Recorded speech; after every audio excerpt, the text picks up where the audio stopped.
All right, coming up after this on the Zach Lowe Show, Rob Mahoney is back in the house. First time in a couple months we've had Rob on. He's the best. We're going to talk about teams that need to get over the hump or want to get over the hump in the NBA. And every team has kind of a different hump, but we're going to hit the teams sort of that's trying to break through to the top echelon, starring the Cavs.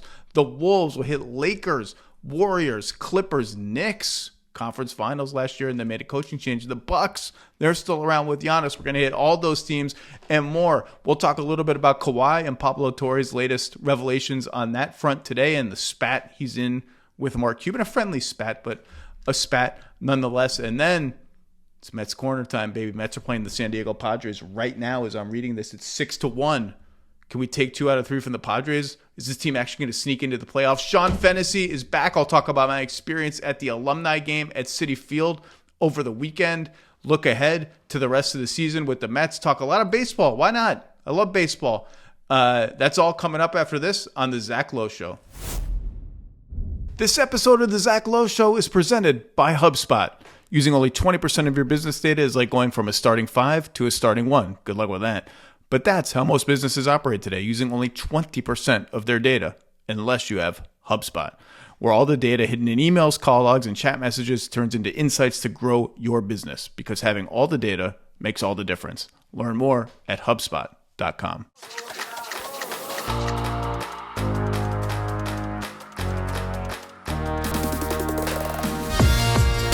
Welcome to the Zach Lowe Show. Rob Mahoney is back. I haven't talked to you officially on this podcast since before I went on vacation. How you doing? I'm doing great, Zach. I have embarked on a new business venture. Can I interest you in some carbon credits? Sure. I mean, I have a lot of trees in my backyard. Could you always use more trees? Shade is good. Do you come plant them yourself? I will. I'm willing to do the manual labor. We'll discuss the pricing offline, but I just think there's a good opportunity here for you. I have a no manual labor policy. I'm too old. I'm too stubborn. I find it very frustrating. It's a point of contention in my marriage. My wife finds satisfaction out of like putting furniture together and doing stuff, and I'm just like I found no satisfaction out of any of this. I'd like my 3 hours back, please. What is the line for you? What is the most labor you are willing to do? It's a great question. Vacuuming? Is vacuuming? Sure. That's about it. I do find satisfaction in vacuuming because I pretend that I'm over. If it's carpet, I pretend that I'm doing a baseball field and with all the lines and the patterns. Okay, Rob, the conceit, which is really your idea more than mine because I didn't know what to do.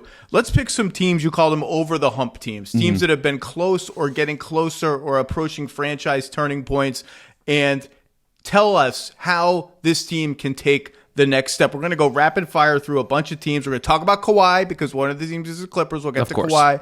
I want to start with the Cleveland Cavaliers. Disappointing second round exit amid lots and lots of injuries and lots of Tyrese Halliburton doing crazy stuff.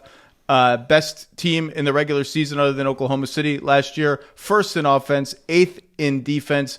Bringing back much of the same core. Max Strus is hurt. Darius Garland is still a little bit hurt. We'll probably miss time to start the season. Lonzo Ball is involved. I will preface it by just saying this. I'm optimistic about this team. I felt no panic upon their summarily fast elimination at the hands of the Pacers machine. I think this quartet of all-stars, and they've all been all-stars, deserves another year together and another chance to be healthy at the right time. I will also say I don't think other than a 4-game demolition of the remains of the Miami Heat, talk about a 1-2-3 Cancun. That was like 1-2-3 Cancun at halftime of game 1. Other than that series, I haven't been particularly impressed with the Cavaliers in the playoffs. Now, they've had health issues across both of these playoff runs the last couple of years. And this is my long way of saying I think this is the proof of concept year for this iteration of the team. I think if we get to the end of this year and this team loses, God forbid, in the second round in this pathetic conference, or loses in a dispiriting way in the conference finals, I think more aggressive maneuverings will at least be sniffed around by the front office. So what do you think of the Cavs? What does this team need to get better at to get through the wall? I think they were right to keep it together for this long. Obviously, there has been constant hand-wringing, trade rumoring about should they break up that 4? Is it worth at least kicking the tires on some other options? I think it's fine to investigate that stuff, but good teams deserve the chance to find their moment. And this could be their moment, right? Like, I think the most compelling reason they could get over the hump is just that the East field has thinned out so much. And in particular, a Pacers team they could not stop. Like, that was their biggest problem in that series, just could not stop that kind of movement. Now they probably don't have to worry about them in the same way. A Celtics team that was basically the measuring stick for them all last season, don't have to worry about them in the same way. Feed us your small guards, Cleveland. Feed us your small guards. Well, that's gone. The buffet is gone. Until Jason Tatum comes back faster than expected, which, I'll believe it when I see it, kind of. And those guards could get tested in totally different ways against the Knicks, against the Magic, against kind of the new layout of what the East looks like. But just by virtue of taking some contenders off the board, they are very well positioned to find their moment in time where everything, again, the development clicks, the timing clicks, hopefully the health clicks. They need some stuff to go right, but they are, maybe the humpingest of all the over the hump teams. Like, they are right there at the wall and need to figure out some way to scale it. And yet they have not advanced this core at least as far in the playoffs as the next team in the East that we'll talk about at some point, the Knicks, the other sort of team standing atop, astride the East. By the way, teams we're not going to talk about today out of the interest of time, the Denver Nuggets, because they've already won a championship. I think they get into the championship contender inner circle. We don't need to talk about how. Houston, I want to get to in more detail, obviously made a huge offseason acquisition that changes their entire team.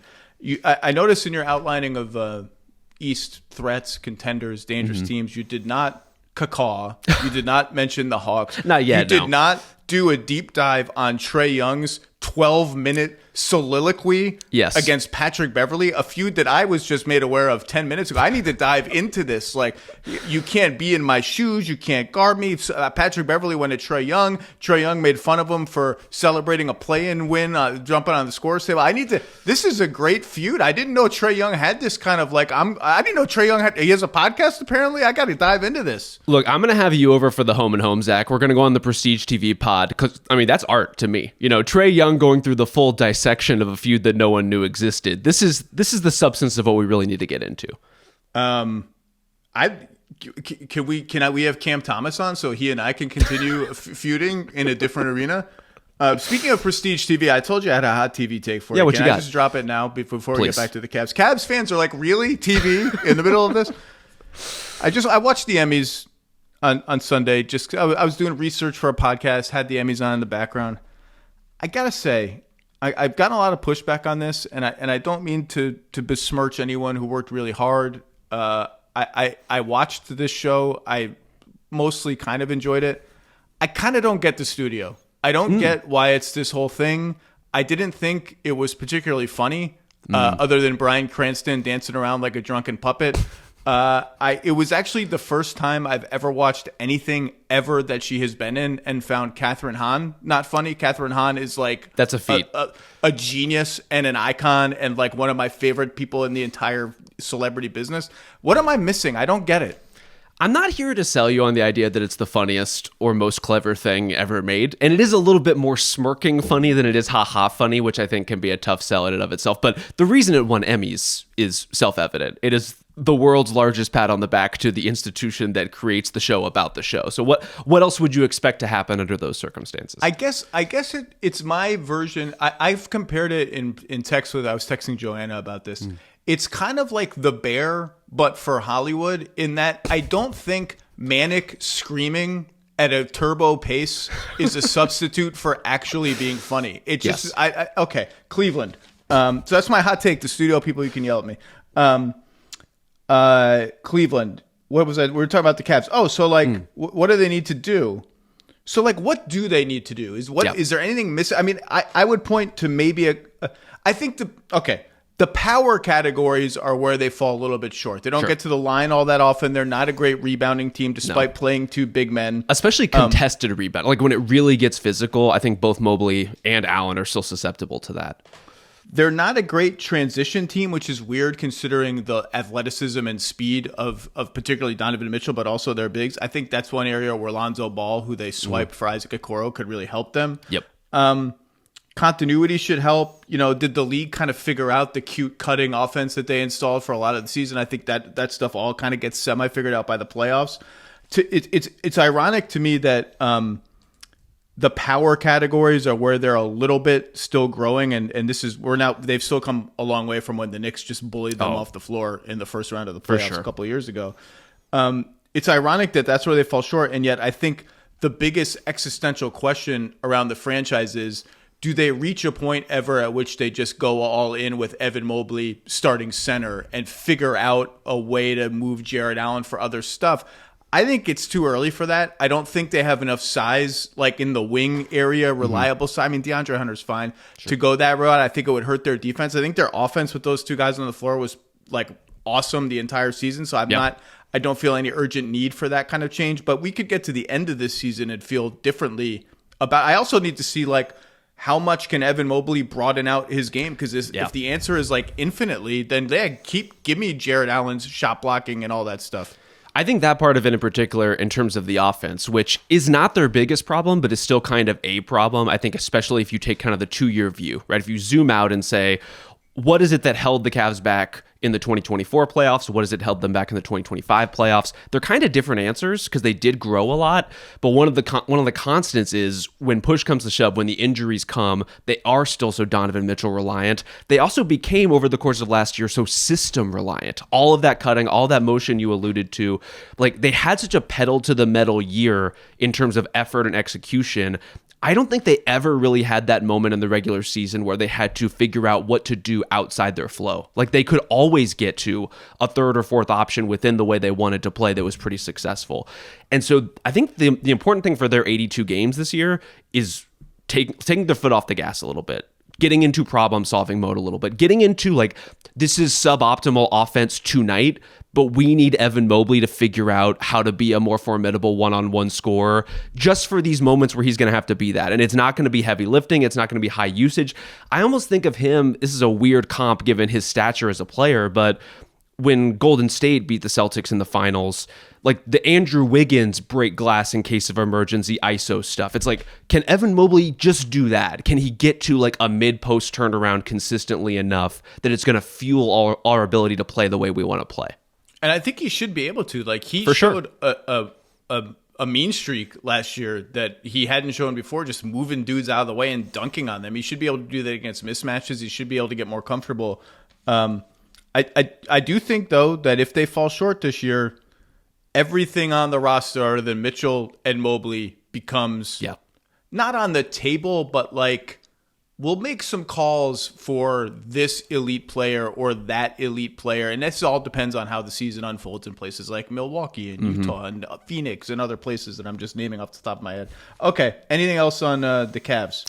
Just on the Lonzo front, like he is such a great theoretical like addition because of the style things that you talked about, Zach. You know, he fits the pace that they want to play with, not in terms of like up and down tempo, but kind of through action tempo. That he can be a perfect flow guy and a chaos creating defender. That's exciting to me. Like who can they get into the rotation that's going to be a meaningful defensive difference that can muck up some of the stuff that's been bothering them in rotation? Lonzo could be that guy.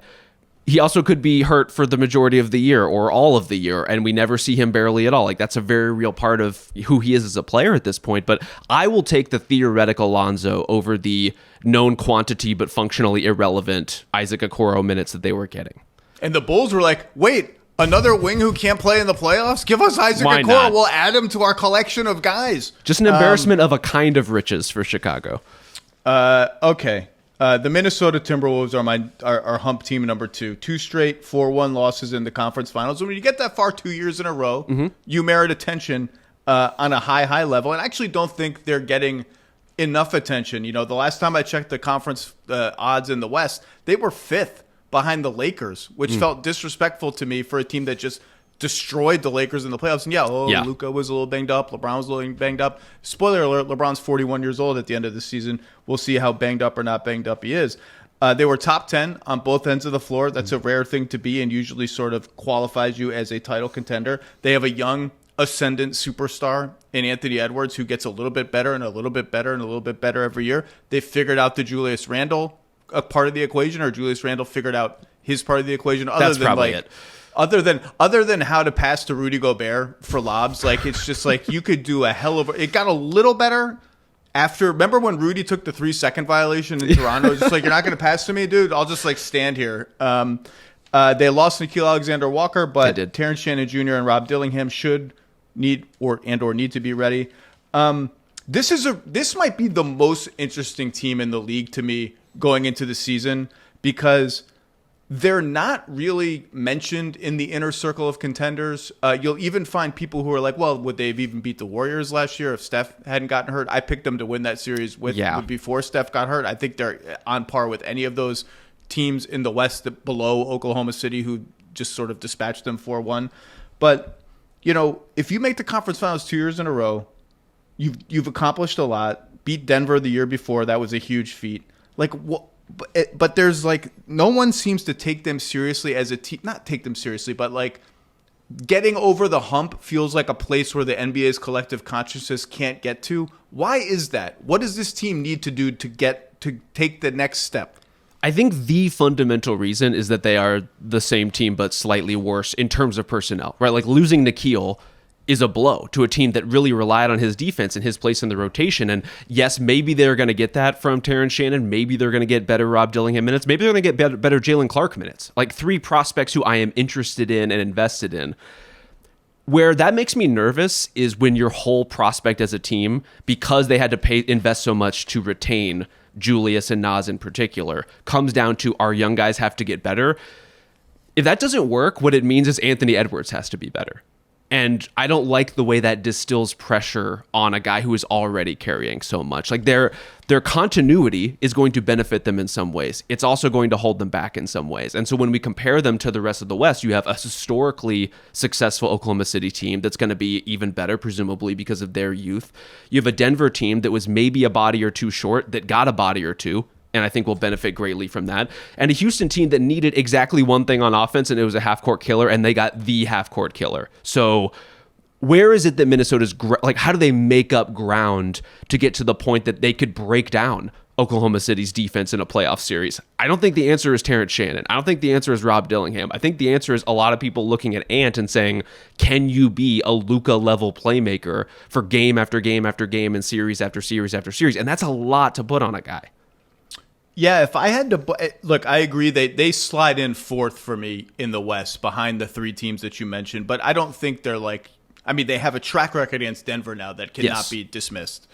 Houston is still pretty young around KD and Van Vliet. I think Şengün now sort of qualifies as a grizzled veteran after the Eurobasket, put him in. But not far from those teams. But I think if I had to boil it down, I think they always seem like one shooter short of like an optimal playoff lineup.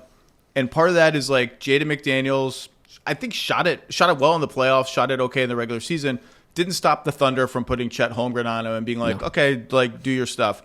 And then the double big thing with Randall and Gobert, like Randall's an okay shooter at the 4. He shot the 3 pretty well at the second half of last year, but like no one is going to fear that guy. And then to your point, it's not so much that they're one playmaker short. It's that Ant is a good young playmaker, not a great one, and he shot 39% from the mid-range last year. He took fewer of those shots, more threes, but like he's not elite in that range yet. And then, Randall is a good playmaker, but not a great playmaker at the 4, sort of a predictable one at times. Right. And then you run into like Jaden McDaniels is a closeout guy. Gobert's a finisher. Mike Conley, like how much is there left? They just feel like a couple of ingredients short of the kind of offense that's going to be able to score against the very, very best defenses. And really the problem that they have more than anything else is like Oklahoma City is just unsolvable on defense. And every team in the West is just looking at this defense like what are we supposed to do? And they just feel a little bit short of offensive creativity and vision. And like even just like matchup recognition sometimes eludes them. Like, oh, Julius Randle has a guard on him. Maybe we should pass him the ball. Ant can sometimes get a little inactive off the ball. And when he's active off the ball, he's a demon. He's like unstoppable. Turnovers, like sloppy, ugly ass turnovers. They're just prone to like puzzling 4-minute stretches that you can't have against good defenses. And all that stuff has like trickle down effects too, right? If Mike Conley looks 37 years old, and I mean, that's just going to happen. It already has started to happen in various ways. But if he is 10% less of a player than he was last season, that means Ant has to do more. That means Rob Dillingham has to do more.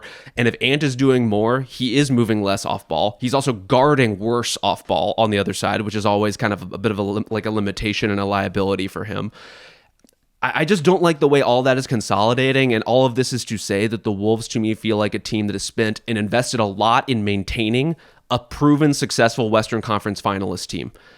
But they are participating in an arms race in a conference that is getting more and more terrifying by the minute, and that's even outside of Oklahoma City. So there is the problem in how do you break down the Thunder, and then there are all the other problems that you now have to contend with that the Wolves didn't really have to last season, that they were able to either cut through or breeze through or work around, that now they have to take more seriously. And I'm just not quite sure that they have it there unless you get the huge Terrence Shannon breakout, unless you get Rob Dillingham, surpassing what his physical limitations may be in terms of his size. Like, he's going to have to prove a lot. All those guys are going to have to prove a lot.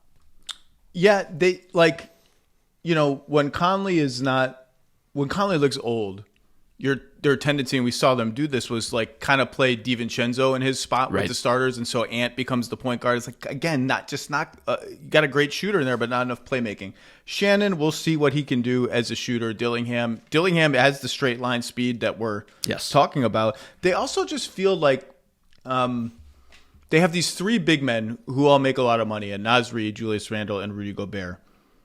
So they're naturally incentivized to play 2 of them at the same time. Mm-hmm. The Reed-Randle combo is going to struggle on defense without Gobert. And I'm always intrigued by how they look when they slide McDaniels to the 4 and play one of the bigs, specifically Gobert, for defense.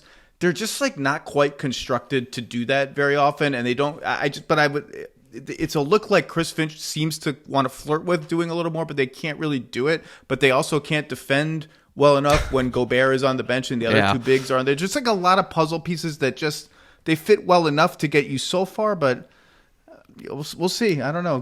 Getting to the finals in the West is a tall order. Sorry. Brutal. And I mean, what you're describing is basically Ant and McDaniels are the pieces that are absolutely locked in. And on both sides of them, you have logistical concerns.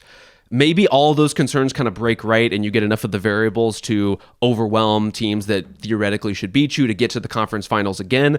It's just tough to do it over and over. This episode is brought to you by Samsung. The new Galaxy Z Fold7 is the ultimate sleek bar phone you're used to that expands to do so much more.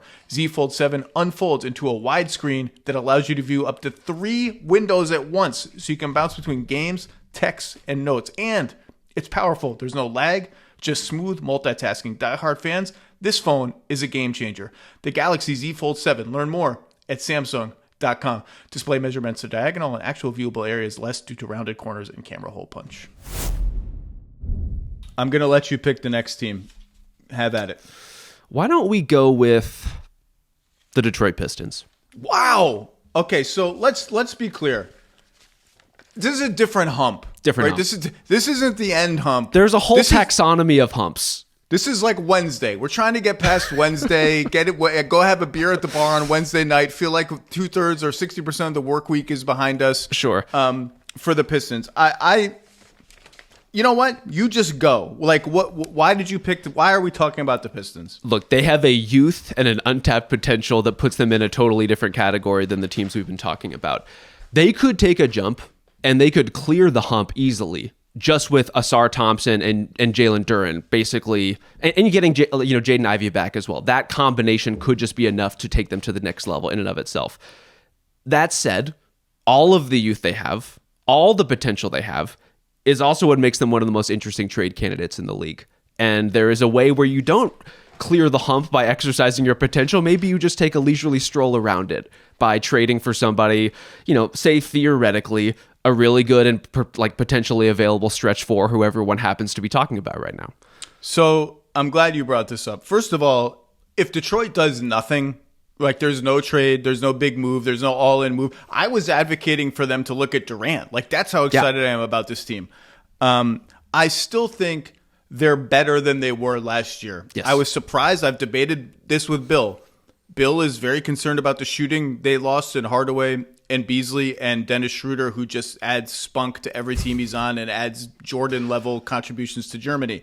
I think Ivy back for Schroeder, Karis LeVert and Duncan Robinson in for the 2 shooters. Yep. More experience, both playoff experience that these guys got in a knockdown, drag-out fight against the Knicks, and just experience for a guy like Asar Thompson who missed half of last season. They're just going to get better by osmosis. Jalen Duren is like 21 years old still. He's going to, and he's a tank who can jump to the ceiling of the arena.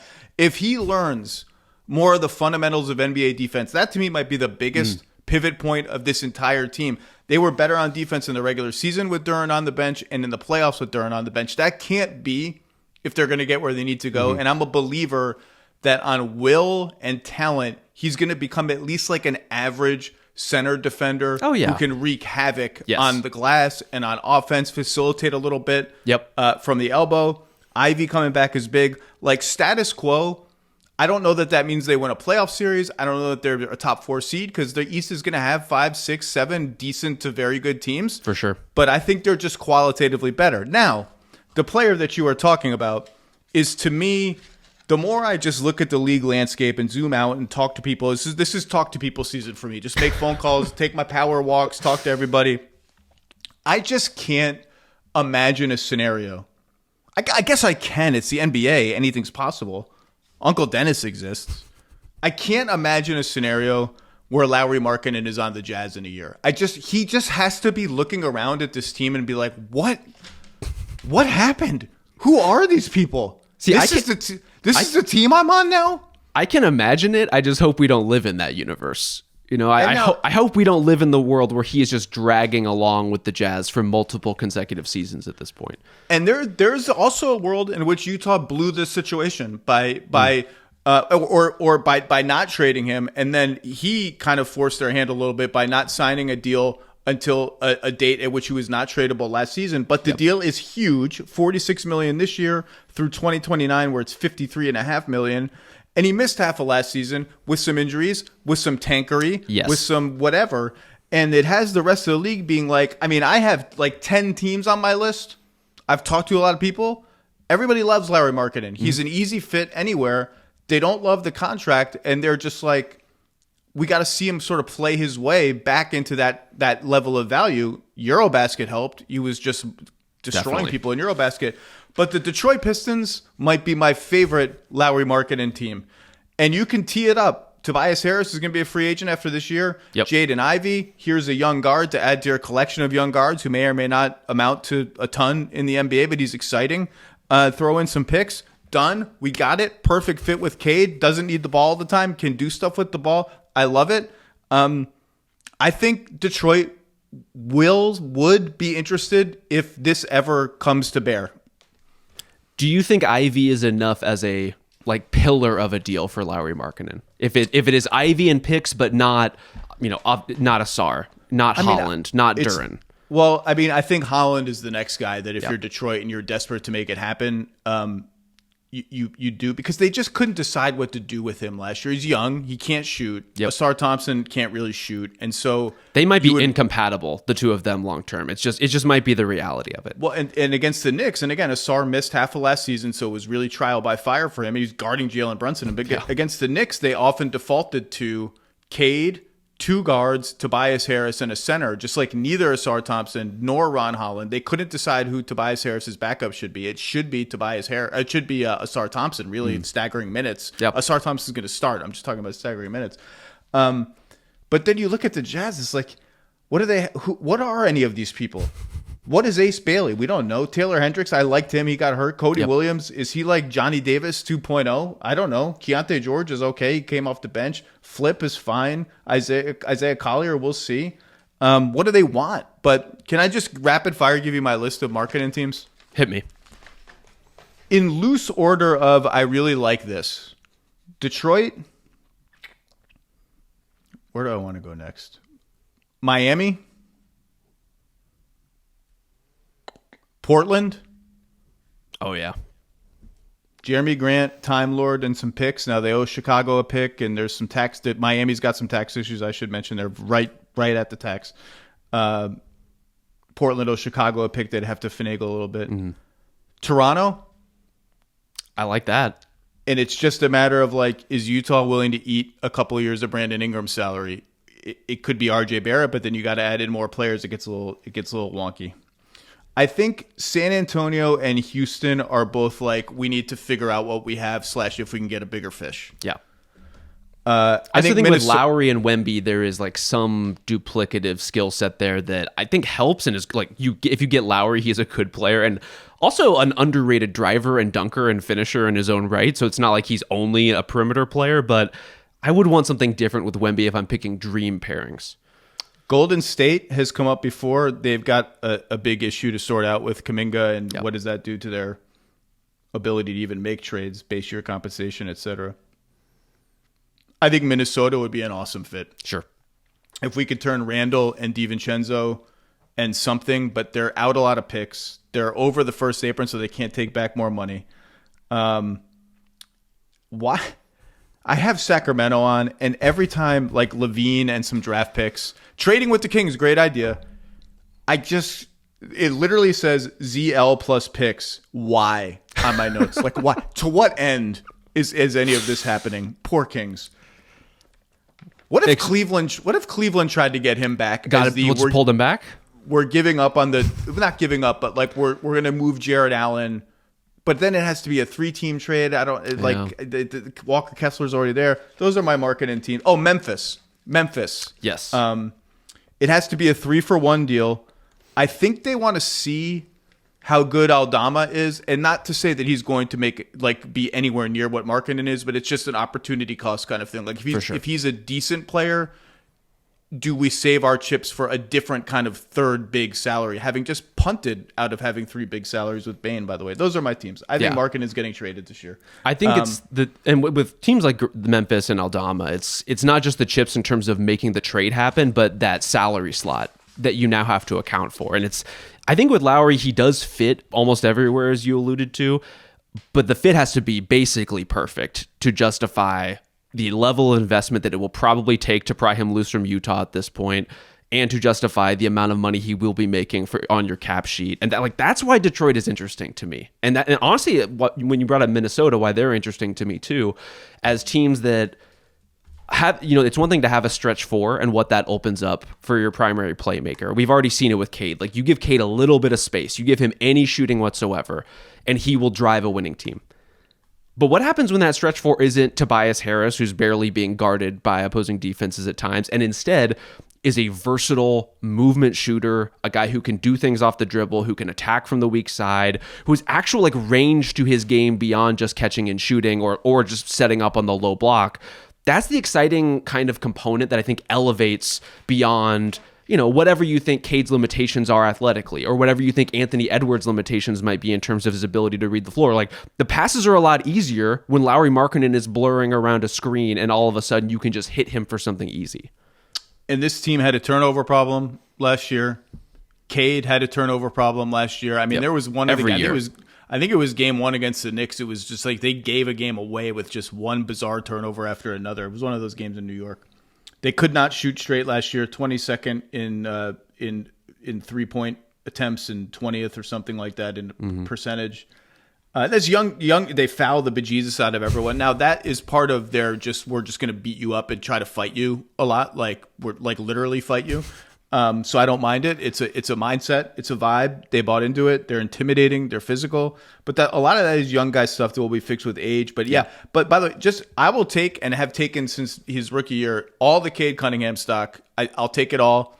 Did not shoot the 3 well in the playoffs. I thought he was passing up threes by the end of that Knicks series. So that's an issue he's going to have to get over. But I'll take it all, and I'll take all the Asar Thompson stock. All of it. He's my pick for most improved player. So, yeah, Detroit, we'll see. You can pick the next team. You can keep it rolling. Why don't we roll to, how about the Knicks? Let's hit the other kind of Eastern Conference relative powerhouse. I talked about the Knicks offense quite a bit the other day with Mo Dakhil. Ironic, since they were 5th in offense last year. I think it should look different. They've signed 1 million guys to training camp contracts. But the core personnel is largely going to be the same.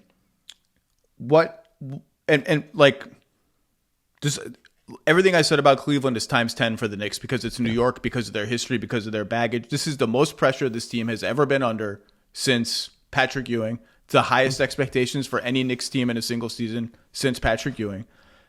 If you right now ask me to pick a Knicks-Cavs conference finals, let's say everybody's healthy, this is the conference finals, I think I would pick the Knicks. Just there's something about their toughness and their physicality that I just like in that matchup. But they haven't gotten over the hump. No. So tell me how they get over the hump. I think there's two things. One, you already touched on with Mo in great detail, which is just like not running yourself into the hump over and over in terms of what you're running on offense. The diversification that you guys were talking about, I think, is particularly important. And hiring Mike Brown is a nod to that kind of diversification and that kind of motion. And it's not just about, is Jalen Brunson off the ball enough? It's the intention of putting Jalen Brunson off the ball and the opposing team and everyone on the floor understanding that there are actually other options here. We are not just waiting for Brunson to clear through his like Iverson cut so that we can get it to him. Like, it needs to be actually deliberate and built with options so that you can flex out Mikal Bridges, that you can hit OG Anunoby, that you can put these other guys in positions to succeed. All that stuff is important. And I think gets to the real bigger point, which is this was the most played lineup in terms of the core five Knicks, sans Mitchell Robinson, of any team in the league, of any five-man combination in the league. And they did not particularly look like it. They did not look like a team that like had all of the inroads and familiarity and all like the built-in chemistry of a group that played together as much as they did. And so I'm like, can their core five, whatever that looks like, can their five best players actually play like more than the sum of their parts, where what should have been a great five-man unit, I thought was like a pretty good five-man unit. And with the bench that they had, that wasn't tenable. With the bench they have now, I think it'll be even easier. But can they hit higher highs with their best five guys on the floor? I think they can. I'm a believer in that lineup. I think it should be better than it was last year, where I believe it got outscored for the season. Yeah. And definitely did in the playoffs. That said, I'm not sure they're going to start that lineup to open the season. There's something to be said there, I think, for starting games big with Robinson and Cat and downsizing from there. Robinson was a monster last year when he was healthy. I don't feel like well, it makes me nervous how much I'm counting on Mitchell Robinson in my brain to have the Knicks hit their ceiling as just like a two-way team. But so this team was an average defensive team last year. Towns is a below-average defender no matter where you put him. Yes. I don't necessarily think the Knicks were creative enough trying to put him in like the way the people would hide bigs on non-threatening wings in the corner or anything like that. But like, how would you try to make this defense closer to the eighth best defense in the league with Karl Anthony Towns, besides just play Mitchell Robinson more?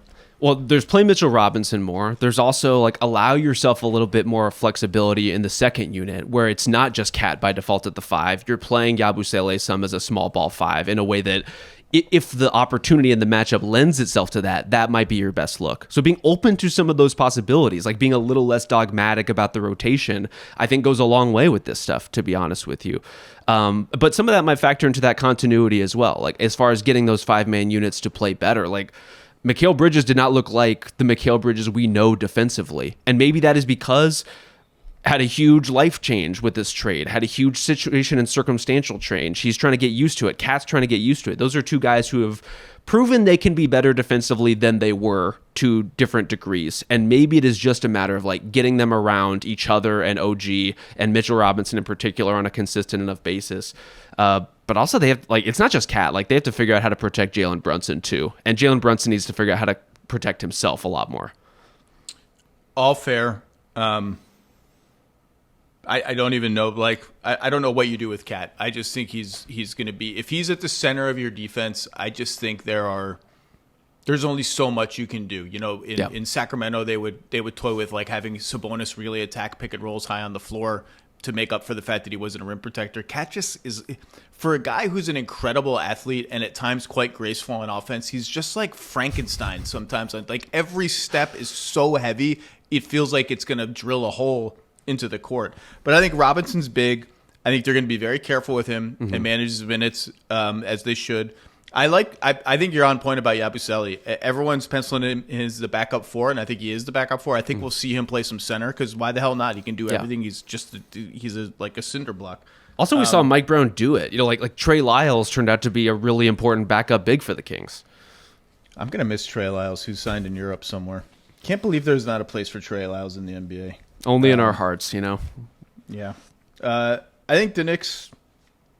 I like their team. I like their offseason. I'm just interested in sort of what tweaks on both ends of the floor we see, because even against the Pistons, like when they would drag Cat into that pick and roll, and sometimes they would run like screen the screener plays where they'd hit him with the screen on the way. He was just out of the play. It was just like Jalen Duren, Ausar Thompson, dunk. Okay, who do you want to go to next?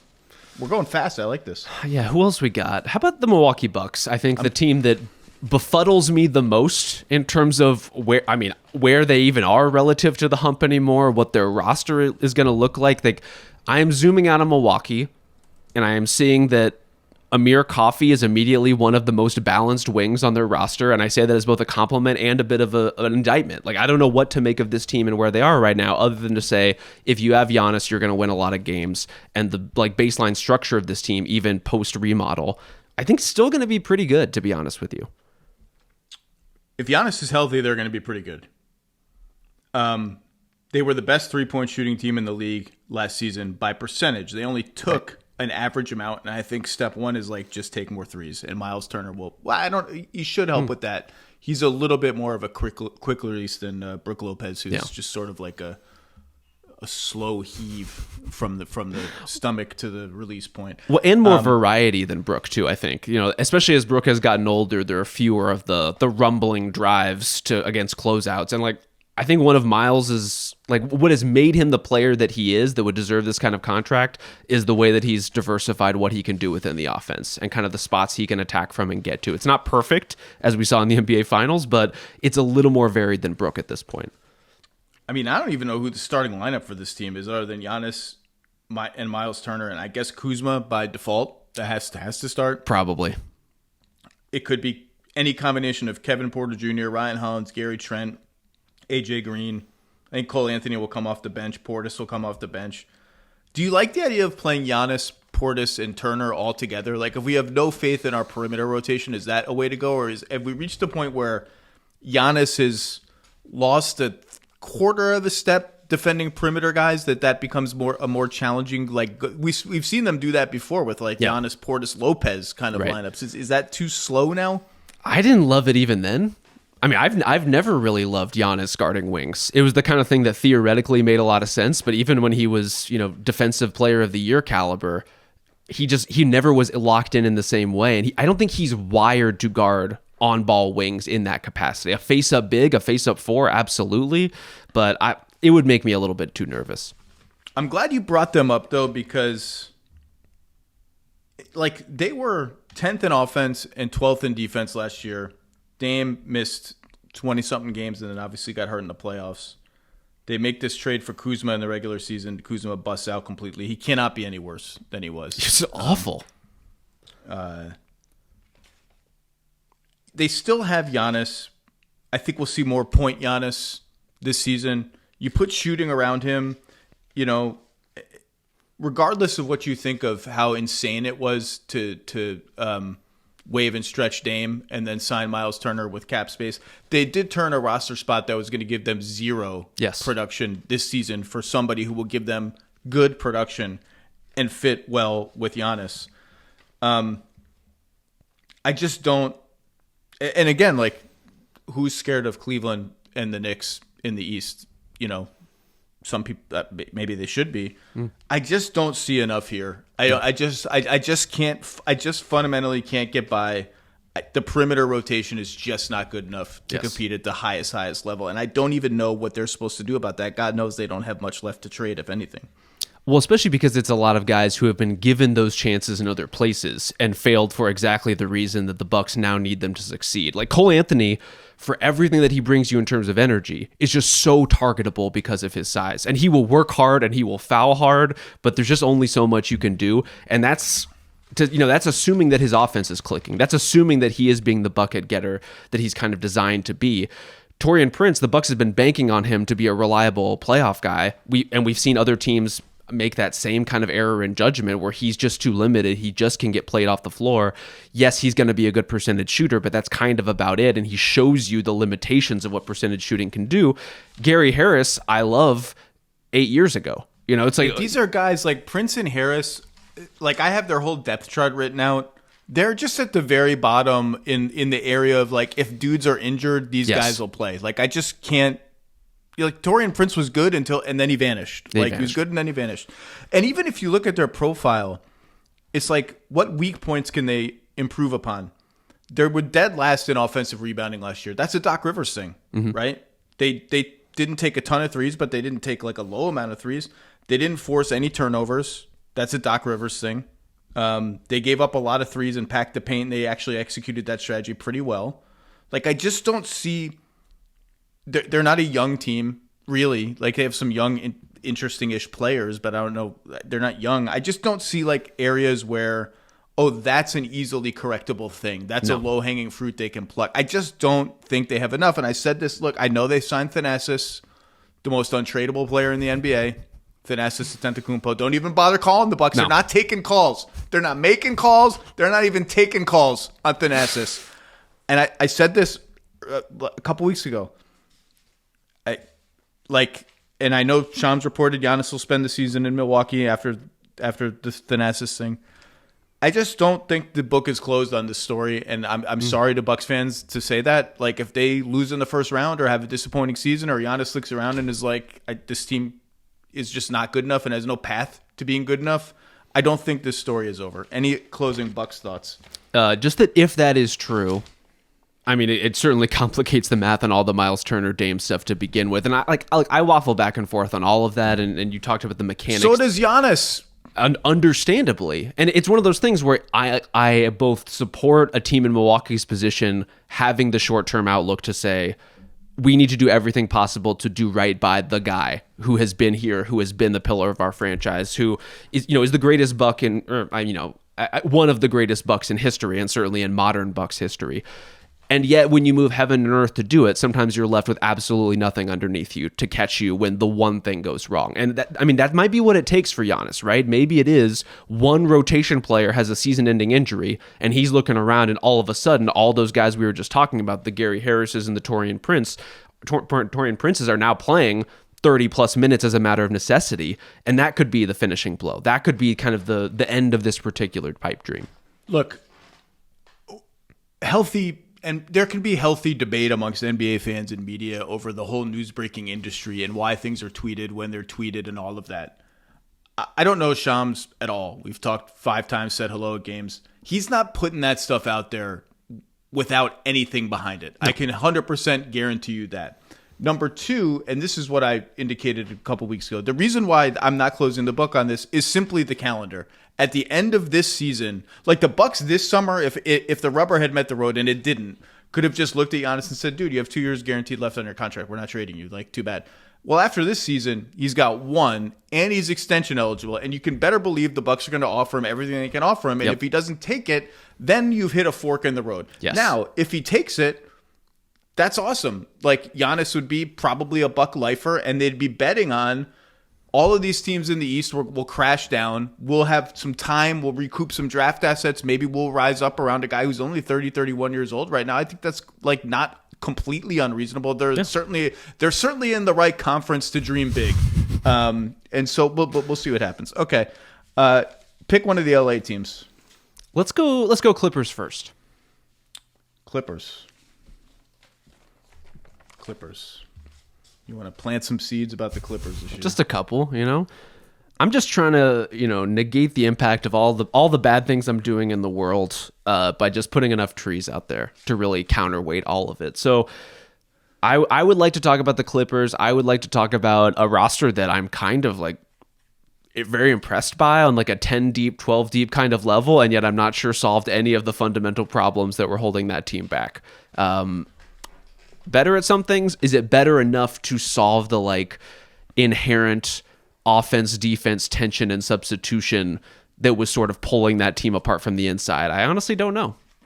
Let's talk about the Clippers as a basketball team Let's even pretend they'll have the ability to make as many trades or as few trades as they want in this calendar season. Yeah. Before we talk about the other stuff. Fifth best net rating in the league last year. Were plus a gazillion when they had Kawhi and Harden and Zubats on the floor, their three most important returning players. Essentially turned Norm Powell into Bradley Beal and John Collins. John Collins is a new kind of player for them. They haven't had somebody like this. Somebody that Harden specifically pushed for, from what I was told. Chris Paul's back. All the bench guys and role players are basically still here. Bogdanovic, Batum, Dunn, Jones Jr., two of whom the last two started last year and were critical to their sort of defense-first identity. Took the Nuggets to 7. Mm-hmm. Some would argue should have won the series. There's obviously the Aaron Gordon miracle in Game 4. There's a blow in Game 1. Yep. I would argue the word should gets erased from your justifiably used vocabulary when you poop all over the floor in Game 7, like James Harden teams always poop over the floor in Game 7. Tough. So, no, you should not have won because you had a chance to win, and we saw what happened. It was a good team. I'm kind of with you in that, like, you name all the players. It's like there's a lot. There's like 11 deep in quality play. Brook Lopez is here as a backup center. I like him. If he gets hurt, we can play John Collins as a backup center. Nick Batum's always helpful. It's like he's just like doing something helpful all the time. They might have the best like second line on paper of any team in the NBA. Brad Beal, rejuvenated. Maybe he'll try a little harder. He set some ball screens like we saw him doing his last year in Washington and a little bit in Phoenix. Like lean into that part of his game, lead the second unit. You got, maybe you start one of Chris Dunn and Derek Jones Jr. to just balance offense, defense. Bogdanovic never really settled in with the Clippers. Now he will. And yet I look at this team and I'm like, too old, too many questions. Yes. Too injury prone. Bogdanovic is already injured from Eurobasket. I just like they're good. Good is just not good enough when those top three teams in the West look the way they do. And I said this with Bill. Bill was shitting all over the Clippers when they got Chris Paul and Brad Beal. He said, I can't believe anyone's talking about this team. They're an also-ran. I said, I don't think they conceive of themselves internally as anything but a good team who's going to need to catch a bunch of breaks to beat maybe two of those top three teams in the playoffs. I think that's fine as they pivot to the next iteration of their team when they get cap space and all that stuff. I just like the names are cool. Kawhi's going to miss a whole bunch of games, setting aside the Kawhi mess that's going on right now. Harden is getting older every year, and it's more of a struggle for him to get his own every year. He's still an incredible fulcrum of an offense as a passer, but like the self-created scoring gets a little harder every year. Beal's old. Beal is like it's been a long time. It's been a long time. Chris Paul's almost 40. Chris Dunn and Derek Jones Jr. when things got really tough, they couldn't play as much because nobody was guarding them. I don't know, man. I don't even know what they like. What do they need to do? What do they need to do better to get over this hump? I think a lot of it, weirdly, for all the names you just listed, and those are Hall of Famers in there, those are former All-Stars in there, those are former MVPs in there. I think John Collins is the most important player they brought in. And a lot of that is because his game is a little bit more balanced than some of these other guys, and because he doesn't make you pick and choose in the way that, say, Derek Jones Jr. does. Like, if you're going to start, like, I would start Chris Dunn if I were them. I would still start Chris Dunn with James, bring CP and Beal and Bogdanovic in some capacity off the bench, and start John Collins and Kawhi to whatever extent Kawhi is available. Like, that makes sense to me, and that way you get the second unit ball handling from guys like Beal and CP and Bogdan, but you don't have and you have a kind of a designated guard defender with Dunn with the starters, which you wouldn't have otherwise with any of those other guys in the mix. Like CP and Harden together are targets. Bogdan with any of those guys is a target. Brad Beal, maybe to a slightly lesser degree, but also a target. Like you need some line of defense to make Zoo's life a little bit easier on the backside. And if that's not going to come from kind of a catch-all defender like Derek Jones Jr., and I don't think it should, Collins is like a really natural guy to fit into that starting lineup and give them things that they've just have never had before in terms of the total combination of skills. I think John Collins is like wildly underrated. In part because he's just been languishing for a while on teams that are not relevant. / he was sitting out last season with what I presume were fake injuries to help the Jazz tank for what did they end up picking? The 5th pick in the draft. Congratulations. Let's try it again this year. I think he's an underrated defender when he leans into that part of his game. I think the shooting is real. I like the idea of starting him. Like, let's roll with it. Now, he and Zoo together kind of like to do the same stuff on offense. Like, he becomes less of a rim runner in that role, but which is, if there's an argument for bringing him off the bench, that's it more than anything else. Sure.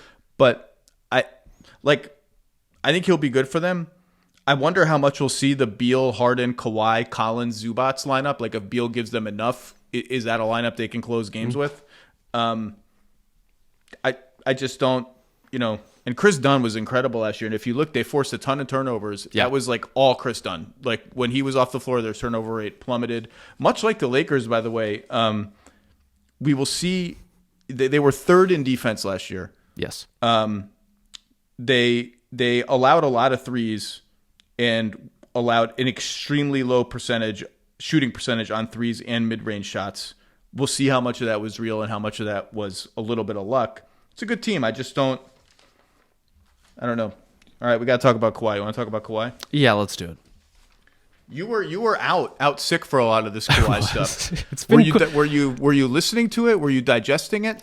I was listening to it, but it's, in a COVID fever dream. I'm not sure what parts of it were real and which parts of it I imagined. Were the Clippers really so careless as to funnel basically to the dollar amounts into what Kawhi and Dennis were ultimately paid? Sorry, KL2 Industries was ultimately paid. Like, are the smoking guns as prevalent as I remembered them being in my COVID haze?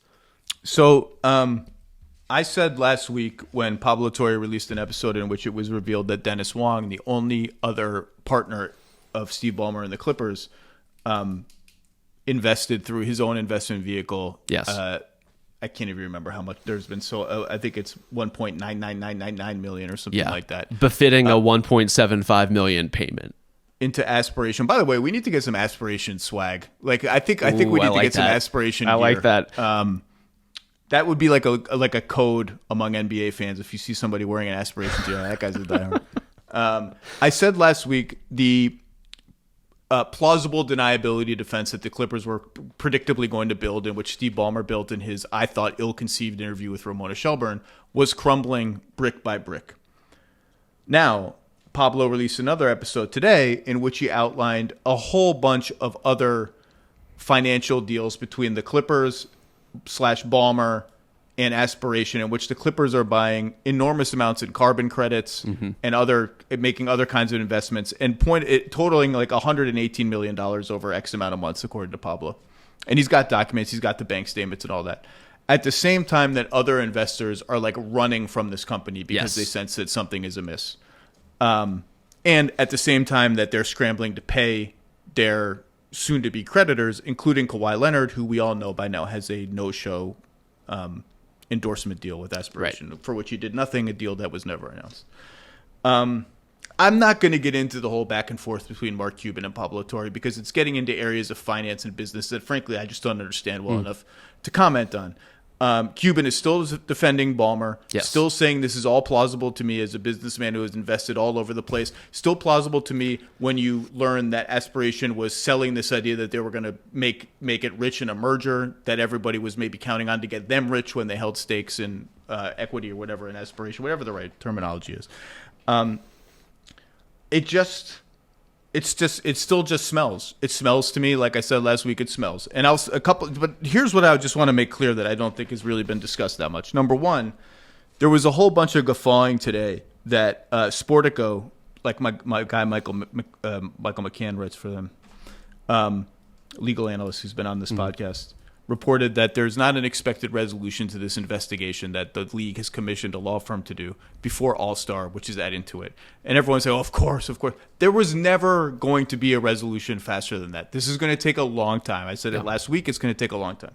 Number two, I think the process is interesting because a lot has been made, including by me, of the CBA language about circumstantial evidence and the like about cap circumvention. And the CBA, as you know, is between the league and the players' union. It's there to protect the players in their relationship with the league and govern that relationship. And in there, it states that The Clippers can only be punished through the CBA, through the cap circumvention clauses in the CBA, if a system arbitrator concludes that they committed cap circumvention. Yes. And the Clippers would have the right to appeal that conclusion as well. And only then can Adam Silver exercise the broad powers that he talks about having to strip the Clippers of draft picks, whatever, to Joe Smith them or something short of Joe Smith. And so I've talked to some lawyers around all this in the last week. So what's the actual order of events here? There's this investigation. Does it get handed to Adam? Does it get handed right to an arbitrator that the union and the league pick together?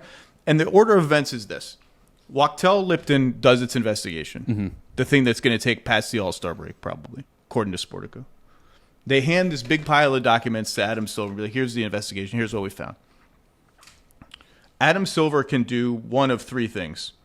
Conclude that not enough happened for him to pursue a case and just drop it. Yep. Immediately say, we are alleging cap circumvention, and now we have to go to an arbiter who's going to determine whether this occurred or not. And if he says yes, I can then penalize you. If he says no, according to the CBA, if the arbitrator, he or she, says no, then the league cannot penalize the Clippers at all. They're off scot-free. There's a third avenue that they can go to, which is Adam says, the league says, we're convinced through the investigation that you committed cap circumvention, Clippers. Can we not go, Clippers and union, because the union is a party in this through the CBA. Yeah. Can we not go to arbitration? Here's what we think is an acceptable punishment. Do you agree? Do you agree? If so, we don't have to even go to the arbitrator and have him rule. That requires the union to sign off on it. That requires the Clippers to sign off on it. So what I was interested in, that's the process.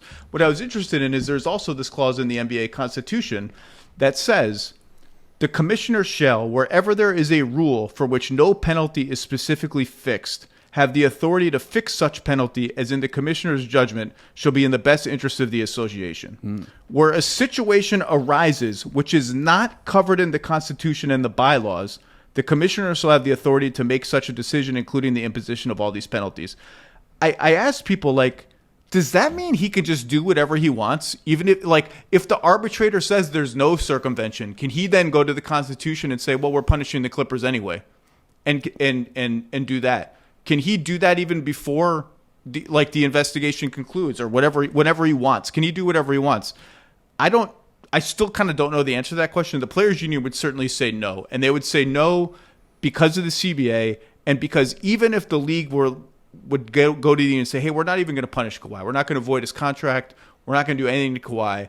We're just going to hammer the Clippers because of what we see here. The union would say, well, we still have an interest in that because you're creating a chilling effect on how our players can sign with sponsors and how they can be introduced to sponsors and all of that. So I don't know the exact answers to that question and what document trumps another document. I do know that there's that plea bargain scenario that I outlined. And that's why I still believe that this dichotomy of it's either going to be a Joe Smith level punishment or nothing is a false dichotomy. I think there could be and maybe will be a punishment somewhere in between them. But look, the more Pablo reports, the more it's like you can explain this away by saying this is just an investment that Steve Ballmer made because the Clippers made because they're passionate about the environment or they wanted this payout, and you can explain it away this way. It just becomes the bricks are falling one by one. But that's the process. I just wanted to learn the process. That's the process. See, I don't even see it as the bricks falling one by one so much as the bricks are being laid one by one. Like all of those pieces of evidence, while circumstantial in and of themselves, if you create enough circumstantial evidence, you create a box around the plausibility of what the Clippers could possibly have been doing. And right, if the range of reasonable, explainable behavior is so small and so tiny, and the Clippers in particular feel that closing in, that's where you get into some of those plea bargain scenarios. And that's the scenario I was interested in. Let's say they get an arbitrator who has an extremely narrow definition of what cap circumvention is and says, I'm sorry, you didn't prove cap circumvention. You only proved that there's a bunch of suspicious investments going back and forth, not cap circumvention, not that these blah, blah, blah. Are they just off in that? Like, are the Clippers just off scot-free in that scenario if the arbitrator rules that? I by the letter of the CBA, I think they are. by the letter of this broad clause in the Constitution, could Adam say, well, this is actually a scenario that was not contemplated by the CBA. If it's not cap circumvention, technically, we still believe it's just a freaking mess of sloppy / ill-conceived / irresponsible, whatever you want to say, lack of due diligence, the institutional control thing that has been thrown around like the NCAA language used to have. We still think there should be a punishment. It should be this. That's an area where I need more legal experts to weigh in if you can do that. Anyway, that's the process. Enough Clippers. None of us believe in the Clippers as championship contenders. Go ahead. I think one last thing on that front, which is, yes, there's the inherent tension between the union and that kind of conversation and how that would create the chilling effect you talked about. There's also the fact, like, over time, like, so far, Mark Cuban, as you said, has been very vocal and on the record in a, I would say, like, billionaires forming ranks kind of defense, at least is how it reads to me in a lot of senses. But Steve Ballmer is like an overwhelmingly wealthy NBA governor and owner. Not everyone has the ability to play the same game that he does in terms of the other ownership groups within the league.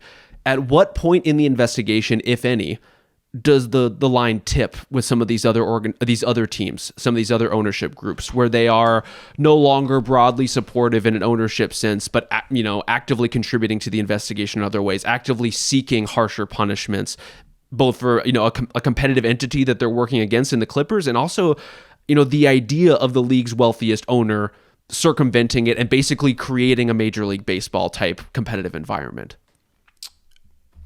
Look, I mean, I haven't met. I mean, it's not like I know all 30 owners. I can just call them and get their opinions. I mean, let's get Josiah on the line. Let's just call him up. Let's get him on the Zoom. Let's see how he feels about it. So there's also a competitive industry. Like, hurting the Clippers is good for the other 29 teams. So there's some self-interest involved. I just, the basketball people are all furious. Like, every front office person and coach I've talked to is just absolutely furious and wants blood. I still haven't met, Hollinger's been writing about this, and he's right. There was this notion at the start of this that, the owners aren't going to want to go after Ballmer because they've got skeletons in their closet, and it's just going to be. I have not run into any of that sentiment. I haven't met every owner. I haven't talked to every owner. I have not every owner is got the pitchforks and the torches for Ballmer, but I have not met anyone who's yeah, let's just forget about this. Everyone is we got to figure out what happened here. It ranges from, on one end of the continuum, we've got to figure out what happened here. And on the other end, let's Joe Smith these dudes already based on circumstantial evidence. It's there's no one that's just this is all run of the mill. Well, I think for those other owners, it behooves them to hold the pitchfork and to say, let's lay down the law in a case like this. But then when it comes time to use the pitchfork, I think that's a very different conversation.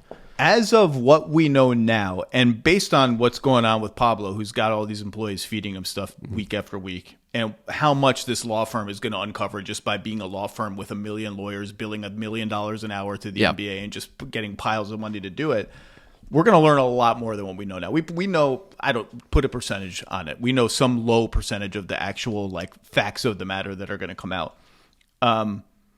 Depending on what that finds, I am fascinated by a scenario in which Ballmer's no, we're not settling. Take it to arbitration. And what if the Clippers win the arbitration? Is it just over? By the letter of the CBA, it looks like it's just over. I mean, I guess we would have to see then, does Adam try to wield the Constitution as a document of power over the CBA? I don't know if that's possible. I think they'd get some pushback from the union. But anyway, you want to talk about the Lakers or the Warriors as our last Hump team? Let's go to the Lakers. Let's just keep it in LA. All right, so I talked a lot about the Lakers' offense with Mo, and I said, I'm not worried about the offense. They have Luka Doncic. He's in shape, skinny Luka. It's going to be amazing. How can this team build a competitive enough defense to win 3 playoff series in this conference? I mean, forget having a prayer against Oklahoma City, but winning. They have played Oklahoma City pretty tough. But what's the path to a competent Lakers defense? I think they have to find a way. So post Luka trade, their most successful defensive stretches were playing small and rangy on the wings, flying around, hyper active. And that is kind of what it took to hold the roster together defensively. If they were not engaged in flying around with maximum effort, you could see it start to fall apart in rotation. That's really hard to hold up over the course of the full season, and they're going to need to just be better on an individual basis. They're going to need to find ways to kind of back end some of that stuff. I also think, though, in terms of the ways that Marcus Smart could help them, in terms of the ways that Jake LaRavia could help them, like those are two guys who are pretty active in playing the lanes, who can force turnovers for a team that, for all of that activity I just talked about, the Lakers did not force a lot of turnovers. They did not actually generate a lot going the other way in that capacity. And so if they're able to even juice that margin a little bit, I think that could really help them. They're just, with DeAndre Ayton at the 5, they're not going to be the most reliable rim protecting team. With the way that their perimeter rotation is laid out, especially if Austin Reeves is starting, as I would presume he would, and playing huge minutes, as he should, I don't know that they're going to be like the best perimeter stopping team in the world. But what they can do is be really active and disruptive in kind of a communal sense. And to me, that's where it's like, okay, Marcus Smart's hands are now really important, even if he isn't the like go-to stopper that he's been historically earlier in his career. Yeah, a team with Luka, LeBron, and Reeves is just not going to force turnovers. It's just not going to happen. They're both old in LeBron's case, and although smart and generally in the right place defenders, not exactly like handsy, physical kind of like we're expending all our effort to get in passing lanes kind of defenders. And Ayton is okay. So I don't know if the turnovers are curable.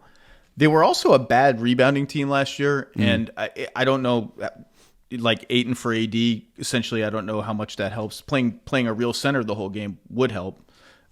You mentioned, the stretch of defense that nobody really knew what to make of when they got Luka and they lost the Defensive Player of the Year candidate in that trade. And suddenly they were like the second best defense for 8 weeks or something like that. And nobody knew what to make of it. And you're right that they kind of played this hyper aggressive, pack the paint, fly around. And the narrative that came out of it was they're one of these teams that's leaving the right shooters open. That's a classic debate, right? And their opponent jump shooting was ice cold for the entire season, and especially in that stretch. If you go to the tracking data, I think they had the second biggest behind Oklahoma City negative good for defense differential between expected field goal percentage and actual field goal percentage. Mid-rangers, threes, you name it, teams shot below expectations. I'm a believer that you can actually control some of that as a defense. I'm not one of these sort of... you don't think it's all noise? No, I don't think it's all just randomness. I mean, the Celtics have been good at this for almost a decade now. A preposterous amount of time. I that one I truly don't understand. But a lot of this came to your point about active defenders. I think Finney-Smith was a big part of their team. I think playing small was a big part of it. And they switched more ball screens last year than any team in the entire NBA. That's crazy. That's number one. And I don't see how they're really built to do that with a sort of traditional drop back center in Ayton. And, Reeves is an not undersized, but he's just, you don't want Reeves guarding like Julius Randle on a whole bunch of mismatches in the post. We actually saw what happens when Reeves guards Julius Randle in a bunch of mismatches in the post. So JJ is going to have to, I think, reinvent a little bit how they played defensively. And I'm interested to see how that works out. But that's the question, is what reinvention is there with the players that they have if you're not switching? If you try to play a more traditional funneling defense, DeAndre Ayton is not up for that. At least I don't believe that he's up for that. And so then what are your alternatives if you're not being hyper aggressive and switching? On the DeAndre Ayton era before it starts. I'm giving up on DeAndre Ayton defensive stopper before it starts. Can he finish some lobs? Can he be an effective player in other ways? We will see. And I think to some degree, yes. I don't know that he's going to be bailing out their defense. Yeah, I think the model for this team becoming a legit, second round, they're going to at least push Denver or whatever, is like top 5 offense, 12th in defense, and just rain fire on you from 3. And with Luka, their 3-point rate went up. Their rim rate went up. Their transition game got unlocked a little bit. And he's just that good. The team around them is good. Like, I like LaRavia. I like the idea of Smart. They're in the wrong conference. I don't know what else to say. Like, there's honor. I said this about the Warriors, who we're not going to get to because we're running out of time, and they only have like half a team right now. We've also been more active than them, to be fair. Yeah. There is honor toward the end of these great guys, these legendary careers of LeBron and Steph and Durant. Now, Durant's on a higher echelon team, I think, than the Lakers or Warriors. there's honor in being a good team in the Western Conference and like going out on your sword, so to speak, and just not having enough. Like there's honor in that. That's fine. That's the most likely outcome. That's always been the most likely outcome for Steph Curry. I'll just put you on the spot. Let's do Warriors in like 2 minutes. Okay. Let's just say Kuminga is back. God, that situation is like borderline toxic.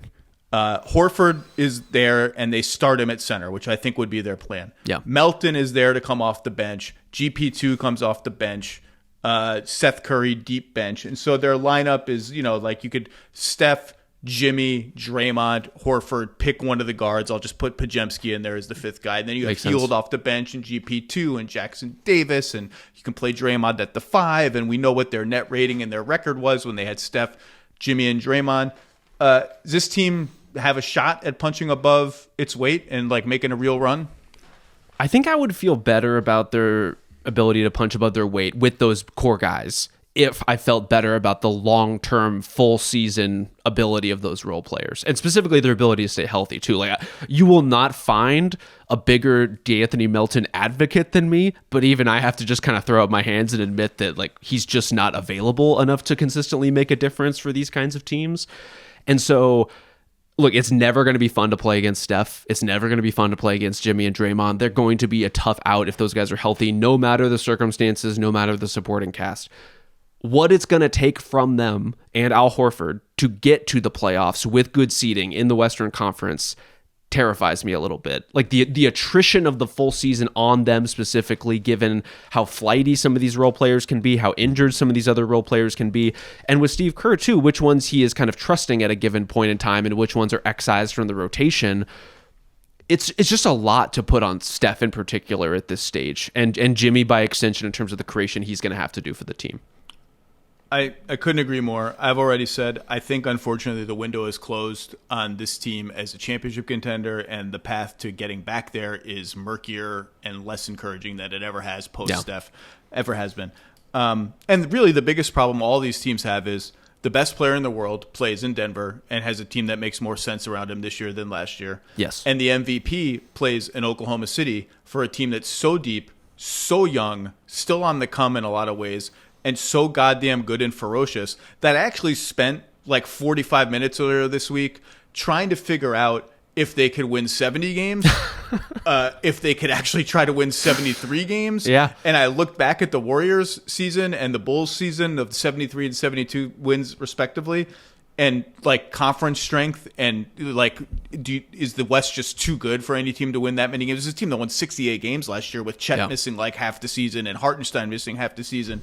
That's how good they're. And I don't think so, because I just think the West is too good. And once you win a title, it's natural to just, like play the long game. They don't strike me as a team that's like, they actually strike me as a team that is like out for blood every single night in a way that makes that discussion at least worth the 45 minutes I put into it. I can already imagine Sam Presti as part of his preseason drag-out press conference on Media Day talking about like the mental downstream effects of shifting down in that exact way, and how it's how it runs counter to everything that the Thunder are about. And I kind of believe that, like, constitutionally, they are not a shift down organization. They are one that picks their spots, sure, and maybe there's like a kind of prudence that would make sense in that capacity.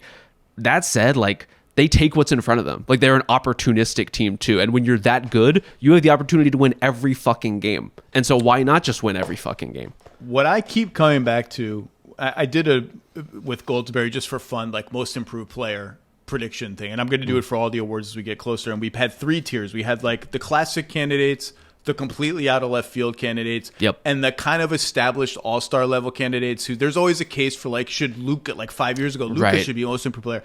And mine was Chet Holmgren. It's like, what if Chet Holmgren is only like 40% as good as he's going to get on offense, and like 30% of that jump comes this year? Like, that's like absolutely terrifying and not implausible. No, he'll have a stretch during these seasons where it's like, for 10 games, he times his spin move a little bit better. And it's like, oh my God, like this is all of a sudden an absolutely terrifying wrinkle within their offense. And it doesn't always stick. Sometimes it does, sometimes it doesn't. But just the tiniest mechanical changes for him, or timing changes, or like bits of veteran savvy he's acquiring, make profound differences in a way that I think should scare pretty much everybody. All right, Rob Mahoney, you guys know where to find him. He's all over the TV podcast. He dabbles in the NBA now and then. No, he's group chat. He's writing, and I appreciate your time. And now it's time, Rob, for everyone's favorite segment. We got Sean Fennessy coming on for Mets Corner, baby. Mets Corner.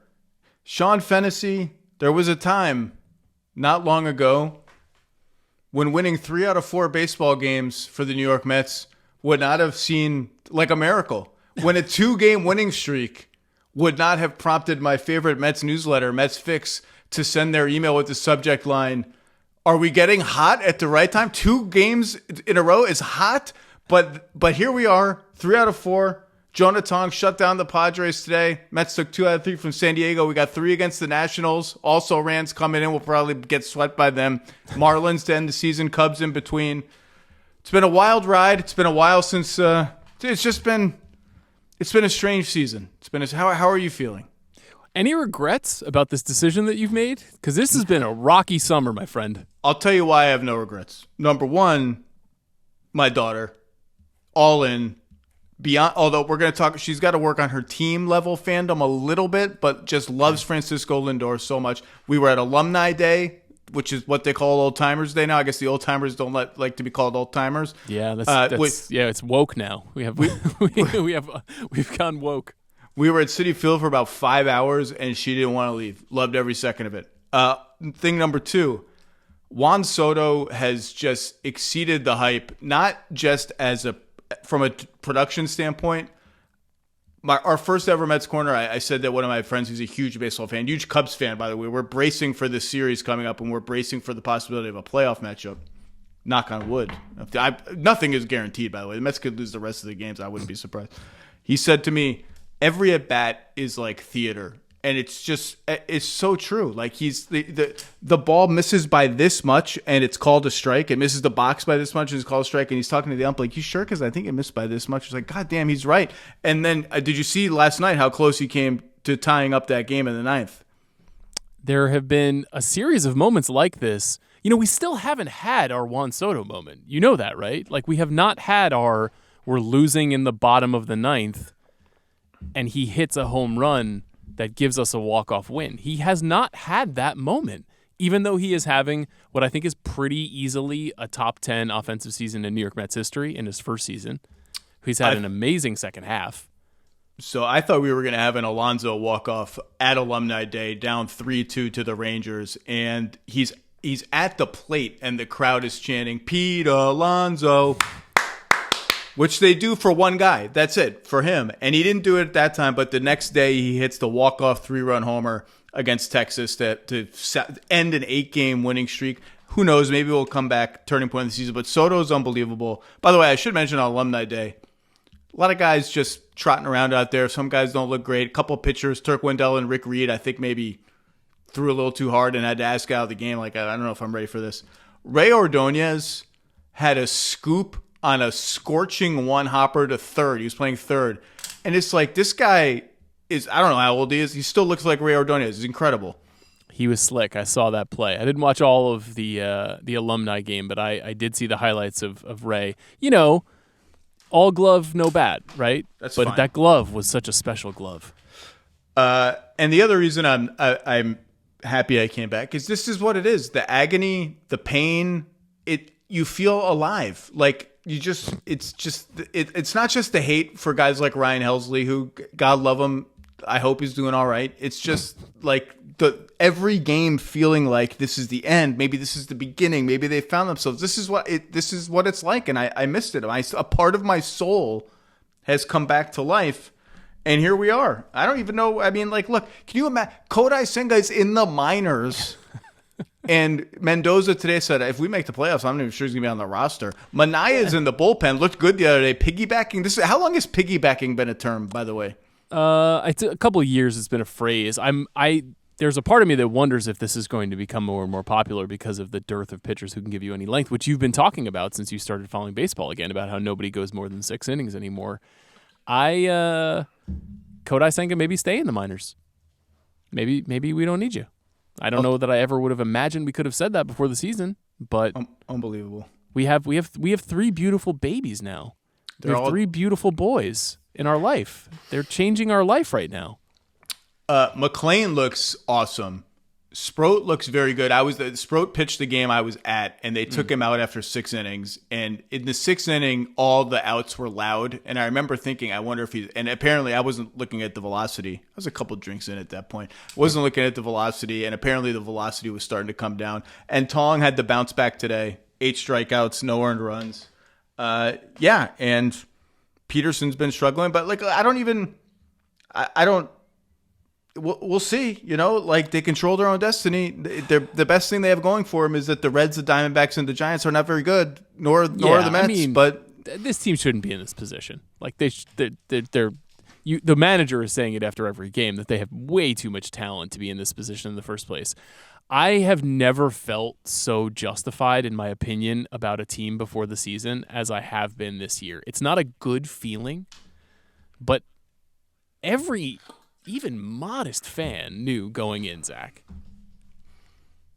the decision-making on the pitching staff was weird, and it didn't make sense, and it was misaligned with all of the bats being in their prime, and Pete being on a 1-year deal, and feeling like we got to make the absolute most of this year. And even though they started off so well, we knew there was going to be a regression. There was a huge regression, and they had injuries, and then they had even more regression.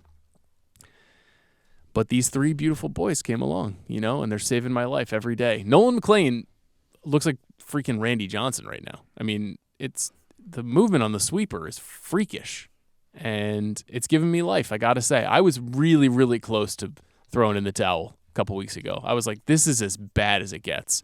Losing like a 6-game lead in the 3rd wild card slot to a team with 1/3 your payroll, this is psychotically bad. But you know what? Couple of impressive starts from a couple of 24-year-olds, and I'm back on. Look, that's the fun part. Every day, they play every day almost. 6 days, 7 days a week. Every day gives you a chance for new life.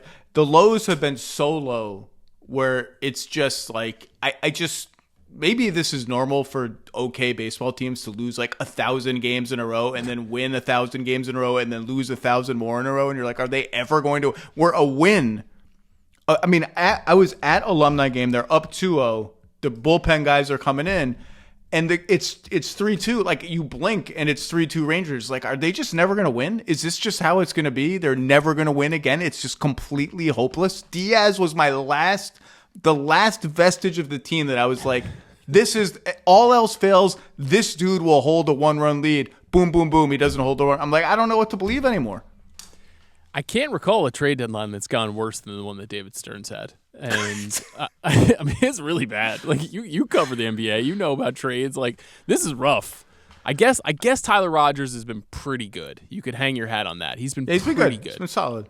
And his ERA is still sub 2. Let me tell you about Cedric Mullins. Oh my God. My daughter hates Cedric Mullins so much. Sports hate. She calls him the strikeout king. We'll be watching the game, and she'll be doing her homework, look up, and be like, oh, strikeout king's up.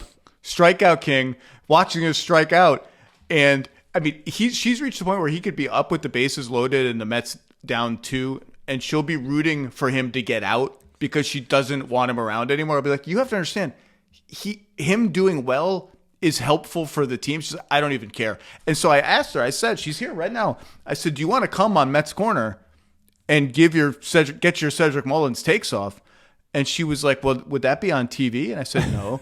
She said, would that be on YouTube? I said, yeah. And then she had this moment of realizing what daddy does for a living. She's like, but then Cedric might see it. He might see me saying bad stuff about him. I was like, yeah, welcome to my life. She's absolutely right. That's how it works, Just ask, I don't know, any of the myriad NBA players who've clapped back at you on social media for how about benign comments. How about Alonso? 4 games in a row with a home run. What a monster year. Just a delightful season other than the one bad throw to Senga. I was a little nervous in late August, early September, where I felt like he was receding in some way. But he has a flair for the dramatic, and he always has. And it's nice to see that the turnaround is happening simultaneous to him turning it back on.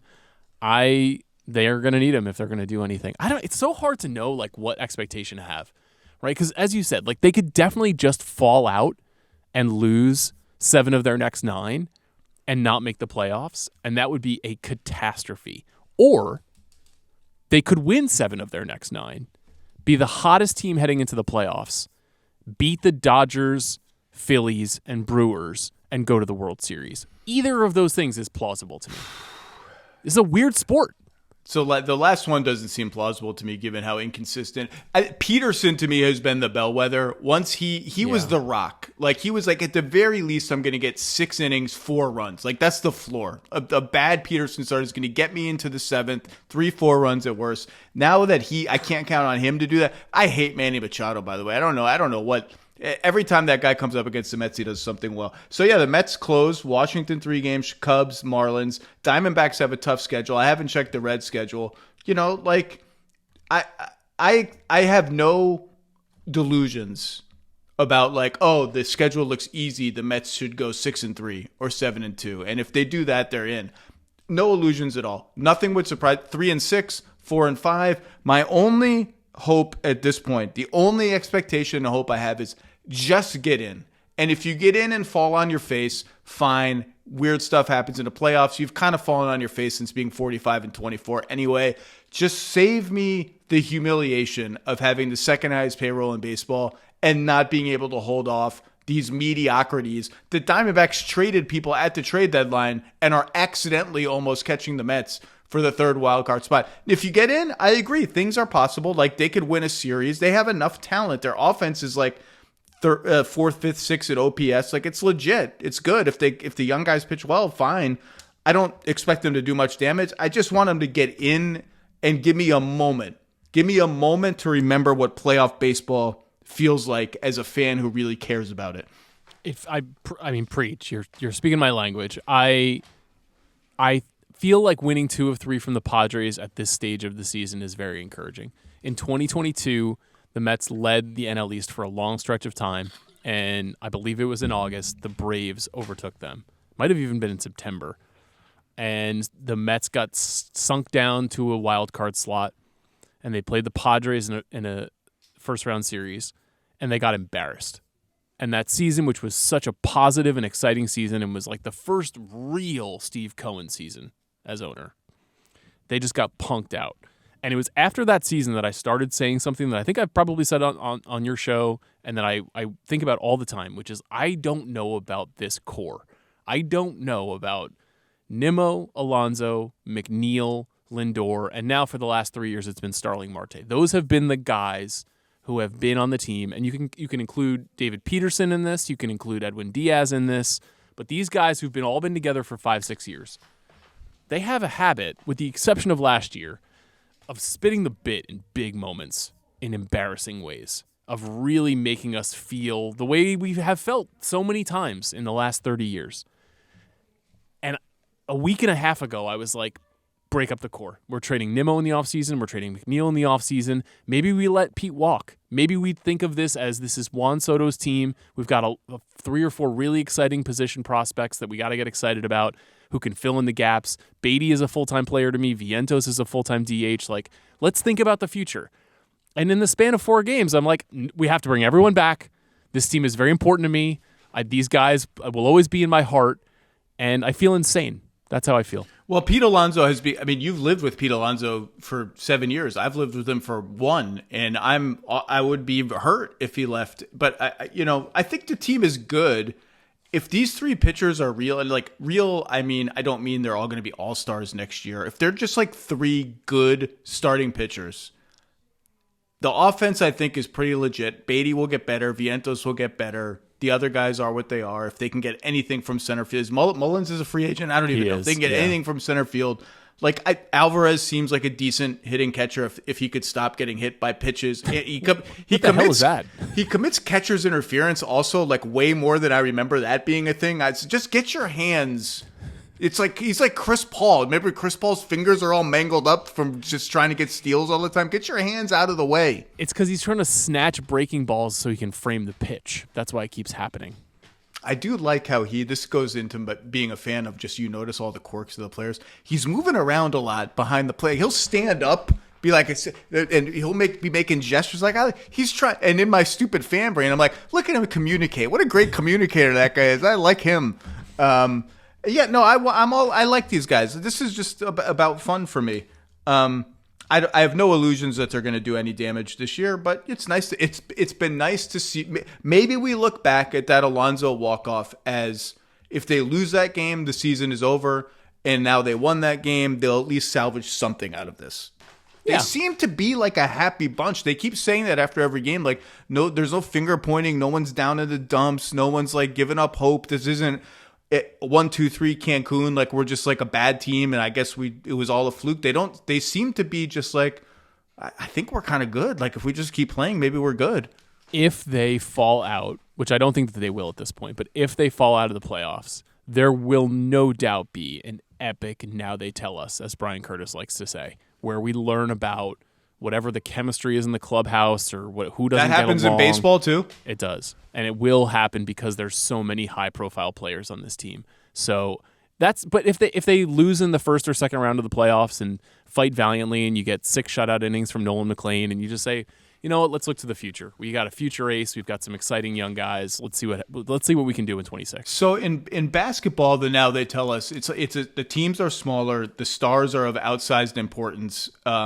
The coach, to me, seems like a much more lightning rod figure in the NBA than in managers are in baseball. So what is it Now They Tell Us like in baseball? Is it these two players didn't get along, or this player didn't want to be like the same stuff? Yeah, baseball is very cliquish, right? You can see that the Mets even are very cliquish, right? There was that comment that Juan Soto made about Starling Marte being the leader of the team, which was quite odd. He can't. He talks about Marte like this once a week. Even my daughter is asking, like, are they? She'll ask, like, are they best friends? Yeah, I'm like, I don't know, but I mean, he's 10 years older than him. I think he's really like a mentor figure to a lot of those guys, and is a really solid veteran and seems like a good guy.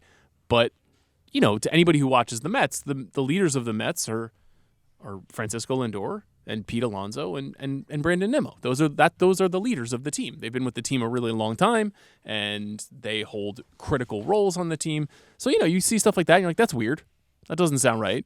So you'd find out what's at the bottom of that maybe in a Now They Tell Us, or you find out that actually someone, you know, Sean Manaea was more injured than we realized, and he needs to get Tommy John again, or they were, you know, holding, you know, stuff like that will come to the fore. The other thing too is I did want to ask you about Carlos Mendoza and how you're feeling, because he has had a knack in the last month or two of pushing the wrong button at the exact wrong time. And this is the exact opposite of how I felt about him last year. Where last year I was like, this guy was born to do it. This is Jim Leland all over again. Like, it's incredible, his tactical skill with knowing when to bring in what reliever, when to pinch hit, when to change up the lineup. And this year, I feel like he's snake bit or something, because he is constantly doing things that backfire in game, and that's really his role, is in-game decision-making. So he's another person who, if things went awry, you could see, oh, well, Mendoza, there's questions about him in the front office, and maybe he isn't the guy. And 2 years ago when he was hired, they wanted Craig Counsell, and they couldn't get Craig Counsell to take the job, and he was the second choice. I don't know. I'm just speculating. How are you feeling about Mendoza? Well, first of all, I always thought Craig Counsell was annoying in the vein of David Eckstein and all like the scrappy infielders who work real hard. I'm like, I'm glad they didn't go with Craig Counsell. I'm sure he's quite a good manager. He was with the Brewers for a while. I don't know. He's with the Cubs now. He's the Cubs manager, and the Cubs are having a good season. Good for him. I spent 15 years trying to learn how to credit and demerit NBA coaches, and you know, there's a whole school of thought that we overrate coaches in terms of their influence on wins and losses. So I am way out of my depth trying to figure out if he's making bad decisions with the bullpen, what even goes into those decisions. I'm sure there's just reams and reams of data, this hitter versus this set of, but he did for a while reach the Costanza stage where it's like, whatever guy you think should get up in the bullpen, your brain should then go like, you know what, that's probably wrong. Let me get that guy up in the bullpen instead. Starting really when he took out Peterson. I don't remember who they were playing, but remember Peterson was cruising and he took him out in like the 7th or the 8th and they blew the game. Yeah, it's been that kind of year. There was something else I wanted to say about the team that now I'm forgetting, but it was a great alumni day. Was great. My daughter got to raise the apple between games. She got to go in the control room and press the button where the apple goes up with her friend with her friend Matilda. My got goodness, to do that. That was great. What a W for Matilda. Jeez. Yeah. I mean, I've never been to the alumni game, actually. It's so weird being a fan of the team in Los Angeles, and I'm coming to New York at the beginning of October, and it kind of seems like the Mets are going to be playing the Dodgers in L.A. when I'm in New York, and now I'm just furious. We'll see. I mean, we'll see. Nothing is guaranteed yet. Oh, but Marte, he had a great. This is what I was going to say. It's been watching the sport through the eyes of a 10-year-old who had no knowledge of it until 6 months ago. So Marte, they were playing the Phillies recently. They weren't so much playing the Phillies as they were getting walked over by the Phillies. They were Glass Joe for the Phillies for a week. And there was a moment where Marte, the cameras caught Marte shouting across at a friend, I guess, in the Phillies dugout, and they were like gesturing to each other and having a conversation from across the field. And my daughter was like, "Wait, you can talk to the other team?" And I'm like, yeah, I mean, this is only something that could happen in baseball. It's so slow. There's so much downtime. She's like, but are they friends? They must be friends. I'm like, I don't know. Maybe they played together at some point. And she's fascinated just by the dynamics of teammates. She always wants to know who's Lindor's best friend on the team. Who do they hang out with? And when they were off the other day, she said, are they playing today? I said, no, they have the day off. And she's like, so what do they do on a day off? Do they all get together and hang out? I'm like, I don't. But that's such a great question for a kid to ask, because I was like that as a kid. I imagined they're all best friends. They all get together and like play wiffle ball or something on off days, and like this is how I imagined it. It's not at all like that. That sounds fun. I mean, yeah, you and I don't get to hang out as much as I'd like. We work together, and that's great. I wish we could hang out more, but sometimes when you work together, you do your thing. And then you go on to your other thing. Also, when you're a member of a professional sports team, as you know, that's like a transient lifestyle. You could be on another team in 6 minutes. You could be in another city tomorrow. You're always traveling. So it's actually quite adorable, and I can't wait till my daughter can misunderstand how the world works. It reminded me of Fever Pitch, which I've read the book and seen the film adaptation, which is they turn it from soccer to the Red Sox. Yep. And there's a scene where the Red Sox are down 3-0 to the Yankees in the ALCS, and Jimmy Fallon is the protagonist in this movie, I think, and he and a friend sees Veritek and a couple of the players like out to dinner at a restaurant chatting as if things are normal, even smiling, and they're apoplectic because in their minds, down 3-0, they're all together being angry and strategizing about the Yankees or something on the off night, and he's just like, you're just out to dinner talking like a normal person. This is a crisis. Speaking of which, I thought you would like this. We use it's the scoreboard watching with the Reds and the Diamondbacks and the Giants, which is very depressing to have to be like, well, the Mets lost today. Oh, good, the Reds lost. It's a sad thing to do. Reminded me, baseball was such a big deal in my house growing up. We had what we called perfect Lowe family days. So my dad is from New Hampshire. He's a Red Sox fan. I grew up a Mets fan because he told me not to be a Red Sox fan. My mom grew up in Pittsburgh. She was a big Pirates fan. Roberto Clemente was her favorite player of all time. And that was the outline. So a perfect Lowe family day was Pirates win, Red Sox win, Mets win, Yankees lose. It had to be all four on the same day to qualify as a perfect day. It was more rare than you'd think, but now I'm remembering that because it's like Mets win, Reds lose, Diamondbacks lose. That's the new perfect day for me. I will tell you, up until 2004, that is a cursed trilogy of fandom. I mean, Pirates, Red Sox, Mets, circa 2003 was a nightmare town. That's really rough. Hey, but she still remembers Sid Bream and the Braves and Braves Pirates. That was the Pirates had a moment before we stole Bobby Bonilla from them, which is still paying off for us to this day. Bobby Bonilla, Barry Bonds, and Andy Van Slyke, a legendary trio. Doug Drabeck, those were great teams, those Pirates teams. I think, by the way, very cool. Speaking of Bonds, the 40, 30, 100 thing that Soto has done with 40 homers, 30. Where are the steals are like, I don't even understand what's happening. He had another steal today, I think, and 100 walks and now 100 RBIs. That's crazy. I can't be a hypocrite about this because I felt that this was kind of BS when Ohtani stole 50 bases last year because they've changed the rules and it's easier to steal bases now. And so these guys who are these really, Ohtani and Soto are really sophisticated baseball players and they both work really hard. And they are like LeBron. Remember when LeBron every summer was like, I'm adding a new thing to my game. Now it's my post game. Now it's my, there was always like a new dynamic. And he had to conquer Roy Hibbert. That's Mount that's Hibbert. Verticality, I remember. And Soto added base stealing to his repertoire this year. But there was a moment a week ago where he stole third base in a game that they were down 6 runs in the 9th inning. And it was optically not good. That just looked like a guy stat piling, which you don't want when you're in the middle of a 5-game losing streak. That being said, his numbers are insane. Like, we can't take this for granted as Mets fans, dude. There's not a lot of seasons where guys hit 40 home runs and get on base like 45% of the time. It's crazy. I complained about this to Waz. He also was a little too enthusiastic when he hit a solo home run when the Mets were down like 9-1 to the Phillies in the 9th inning. I was like, I don't know if I need to see like the whole celebration theatrics for that one, which is why I'm so interested in him, because from afar, I'm still a little like, I love watching him. He's incredible.